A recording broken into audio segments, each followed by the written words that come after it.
সকাল সকাল ঘুম থেকে উঠে আমি আর প্রীতম গেছিলাম বাজারে। হ্যাঁ গো, একটা দিন মনে হয় যে এরকম স্বামী স্ত্রী মিলে দুজন মিলে বাজার যাই।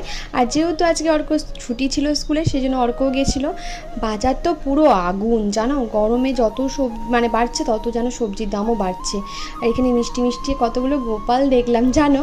ইচ্ছা তো আছে ঠাকুর পাতবো, তো দেখা যাক। তারপরে বাড়িতে এসে পড়ে যা গরম পড়েছে, একটুখানি গন্ধরাজ লেবুর ঘোল বানালাম ঠান্ডা ঠান্ডা, আর খেয়ে আরাম পেলাম। বাজার থেকে অনেক কিছু নিয়ে এসেছি, বড় ব্লগে সব শেয়ার করা আছে।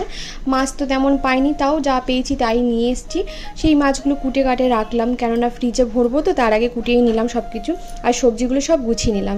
বেশ বাজার টুকিটাকি এনেছি, ফল টল যা ছিল সবই নিয়ে এসেছি মোটামুটি। সব কিছুই বড় ব্লগে শেয়ার করেছি। আর লেবুগুলো দেখো জল দিয়ে ভিজিয়ে রাখলাম। প্রীতমে গেল হাতটা কেটে, হঠাৎ করে এরকম ইনসিডেন্টটা ঘটলো। তো তারপরে আমি ওকে খাইয়ে অফিস পাঠালাম। আর যেই কাজগুলো বাকি ছিল সেই কাজগুলো সব একে একে সেরে নিলাম দুপুর টাইমটাতে।